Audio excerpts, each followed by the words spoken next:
দেশবাসী, আমি সর্বপ্রথম জুলাইয়ের নতুন করে যা একটি চাকরি দিয়েছে বাংলাদেশের প্রশাসন যন্ত্র থেকে, রাষ্ট্রযন্ত্র থেকে শুরু করে অবৈধ নির্যাতিত যে সরকার, আমরা লক্ষ্য করেছি আইন শৃঙ্খলা বাহিনী কোনো কাজ করছিল না এবং সেখান থেকে আমরা শেখ হাসিনা ছাত্র জনতার আন্দোলনে হয়েছে।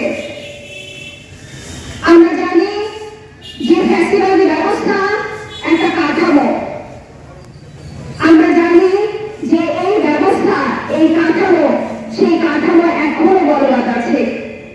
ফ্যাসিবাদী শাসক কয়েকজন ব্যক্তিবর্গ পালিয়ে গেলে, চলে গেলেই একটা দল, স্বৈরাচারী দল, সে ক্ষমতাচ্যুত হলেই ফ্যাসিবাদী কাঠামো ধ্বংস হয়ে যায় না।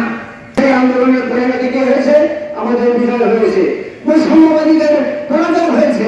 কিন্তু সেই তাদের পরাজয়ের পরপরই যখন আমরা দেখলাম যে সারা দেশে একটা সহিংসতা, তৎকালীন প্রধানমন্ত্রী তিনি সমস্ত ধরনের কোটা বাদ দিয়ে দেন, অনেকটা অভিমান বশত বাদ দিয়ে দেন।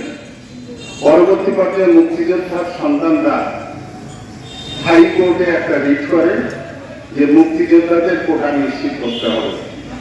এই মামলা উচ্চ আদালতে চলাকালীন সময়ে গত জুলাই মাসের 15 তারিখে আবার এই কোটা সংস্কারের আন্দোলন সংগঠিত হয়।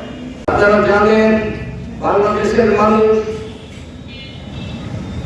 বিভিন্ন সময়ে মানুষের সেই আকাঙ্ক্ষার সেই বাংলাদেশ, স্বপ্নের সেই বাংলাদেশ ক্ষমতাসীনরা জনগণকে উপহার দিতে পারেনি এবং বিভিন্ন রাজনৈতিক দল বৈষম্যের বিরুদ্ধে আবার এক হয়ে বাংলাদেশের সামনে আর একটি পরিবর্তনের সুযোগ করে দিয়েছে এবং এই পরিবর্তনের মধ্য দিয়ে 17 বছর চেপে থাকা যে দুঃশাসন, যে স্বৈরতন্ত্র এবং হাসিনা একেবারে পতন হয়ে গেল।